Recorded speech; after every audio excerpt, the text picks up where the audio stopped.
prédicateur a été gagné au Seigneur, si je ne m'abuse, dans cette dernière année.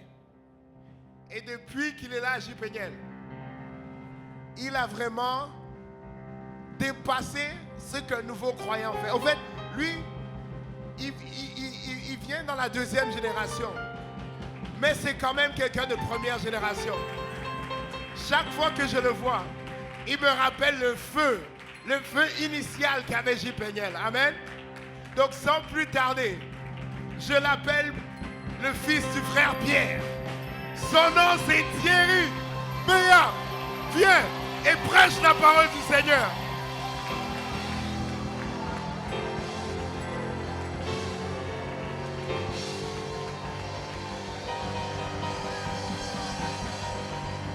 Gloire à Dieu tout le monde.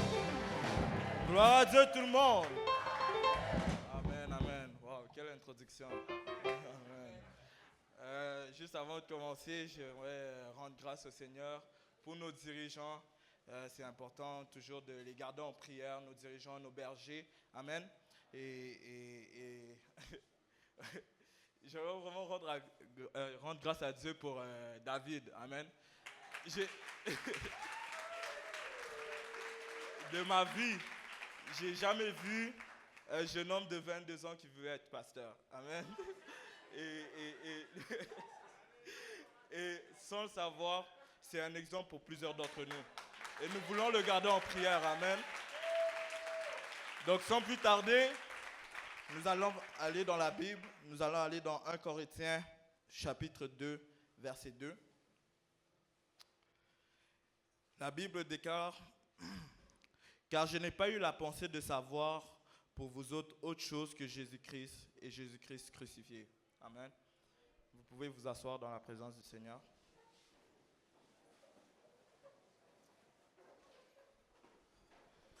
Et la plupart ou la majorité d'entre nous sommes ici parce qu'il y a eu un jour où quelqu'un est venu nous parler de Jésus.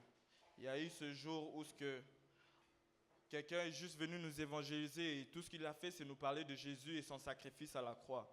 Et depuis ce jour-là, notre vie a changé d'un instant. Et aujourd'hui, j'aimerais juste encourager les jeunes à faire ainsi. Si l'apôtre Paul le faisait, il a gagné plusieurs âmes juste en prêchant Jésus et Jésus-Christ crucifié. Nous pouvons faire la même affaire. Il nous a montré le chemin et nous devons suivre le même chemin. Donc aujourd'hui, je voudrais juste parler de 3 choses primordiales lorsque nous devons aller évangéliser et prêcher la parole de Dieu. La première chose dont nous devons parler, c'est qu'il y a un seul Dieu et que nous servons un seul Dieu. Amen. Dans Deutéronome 6,4, la Bible déclare: écoute Israël, l'Éternel notre Dieu est le seul éternel. Dans le livre d'Exode, quand l'Éternel envoie Moïse délivrer le peuple d'Israël des mains de Pharaon, et Moïse dit au Seigneur, dit à l'Éternel: quel est le nom que je dois prononcer? Dans Exode 3,14, Dieu dit à Moïse: je suis celui qui suis. Et il ajouta: c'est ainsi que tu répondras aux enfants d'Israël. C'est lui qui s'appelle Je suis, m'a envoyé vers vous. C'est pas écrit nous sommes, c'est pas écrit un duo, c'est pas écrit un trio, c'est écrit Je suis, parce qu'il est seul. Dans Ésaïe 44,6, c'est écrit: ainsi parle l'Éternel, roi d'Israël et son Rédempteur, l'Éternel des armées. Je suis le premier, je suis le dernier, et hors moi il n'y a point de Dieu. Quelqu'un dise: hors lui il n'y a point de Dieu.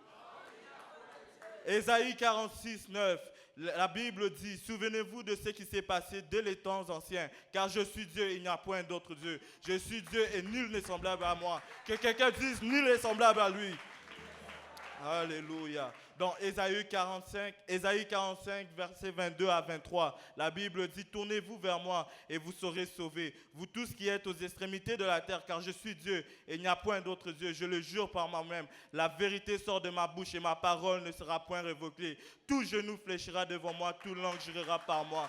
Et nous pouvons voir, alléluia, le parallèle le parallèle dans le Nouveau Testament, dans le livre de Philippiens 2, versets 9 à 11, quand la Bible dit, c'est pourquoi aussi Dieu l'a souverainement élevé et lui a donné le nom qui est au-dessus de tout nom, afin qu'au nom de Jésus, tout genou fléchisse dans les cieux, sur la terre et sous la terre, que toute langue confesse que Jésus-Christ est Seigneur à la gloire de Dieu le Père. Nous servons un Dieu. Nous ne servons pas 3 combinaisons de Dieu en une personne. Nous servons un seul Dieu et son nom c'est Jésus-Christ. Amen. Et le deuxième point que je voudrais apporter, c'est ce même Dieu qui n'est pas semblable, qui n'a point d'ego. Ce même Dieu est venu sur ces terres. Il a marché sur ces terres sans péché. Et il a effectué un sacrifice. Un sacrifice qui nous a sauvés, qui nous a tous sortis pour en dire, de la vallée de la mort, comme le pasteur Jordan l'a prêché. Dans 1 Corinthiens 15, verset 1 jusqu'à 4, la Bible dit, « Je vous rappelle, frères, l'évangile que je vous ai annoncé, que vous avez reçu, dans lequel vous avez persévéré et par lequel vous avez été sauvés. Si vous le retenez tel que je vous l'ai annoncé, autrement vous aurez cru en vain. Je vous ai enseigné avant tout, comme je l'avais aussi reçu, que Christ est mort pour nos péchés, selon les Écritures, qu'il a été enseveli et qu'il est ressuscité le 3e jour, selon les Écritures. » Et ça, c'est la bonne nouvelle que nous devons aller prêcher à tous les territoires du Québec. Amen. Et laissez-moi vous dire qu'il n'y a pas d'hasard. Dans la Bible, il n'y a jamais de hasard. Parce que l'endroit où le Seigneur est mort, ça s'appelle Golgotha, Matthieu 27, 33. La Bible dit, arrivé au lieu nommé Golgotha, ce qui signifie lieu du crâne. Laissez-moi vous dire que Jésus-Christ est mort sur le lieu du crâne. Il a eu la victoire sur le lieu du crâne, ce qui signifie que nous avons la victoire sur la solitude, nous avons la victoire sur la dépression, nous avons la victoire sur l'anxiété, nous avons la victoire sur les pensées suicidaires, nous avons la victoire, alléluia, nous avons la victoire, alléluia. Peut-être qu'avant on t'appelait alcoolique, peut-être qu'avant tu étais addict aux substances illicites, mais maintenant on t'appelle vainqueur, alléluia Jésus, alléluia, alléluia.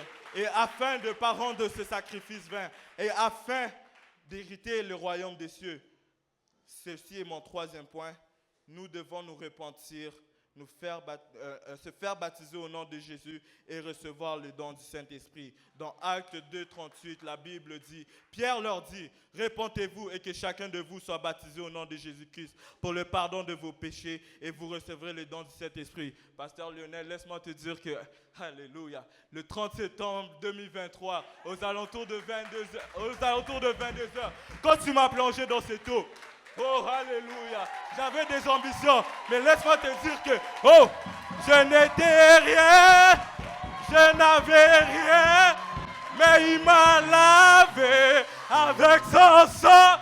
Je ne peux pas me taire, je ne peux pas ignorer tout ce qu'il a fait pour moi, car il y a un feu qui brûle en moi.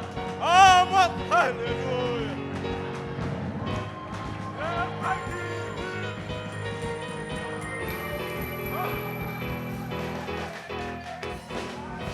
Alléluia. Je n'ai pas fini. Une dernière chose. Un dernier truc. La Bible dit dans Acte 18, versets 9 à 10, le Seigneur dit à Paul en vision, pendant la nuit, ne crains point, mais parle et ne t'étais point, car je suis avec toi et personne ne mettra la main sur toi pour te faire du mal. Parle, car j'ai un peuple nombreux dans cette ville. Trois-Rivières, laisse-moi dire qu'il y a encore des âmes à sauver à Trois-Rivières. La rive sud, il y a encore des âmes à sauver à la rive sud. Cégep Marie-Victorin, il y a encore des âmes à sauver à Cégep Marie-Victorin. Cégep Antique, il y a encore des âmes à sauver. Nous devons prêcher le nom de Jésus. Nous n'avons rien d'autre à offrir. Nous n'avons rien d'autre à offrir que le nom de Jésus. Et que le Seigneur vous bénisse au nom de Jésus. Alléluia! Alléluia! Le feu, le feu, le feu, le feu. Alléluia! Alléluia! Alléluia! Mince! Il m'a déstabilisé là, j'ai même pas de blague pour passer au prochain prédicateur. Il m'a tué. Non, il y a encore des âmes à gagner. Il y a encore des âmes à gagner. Il y a encore des âmes à gagner. Le prochain prédicateur.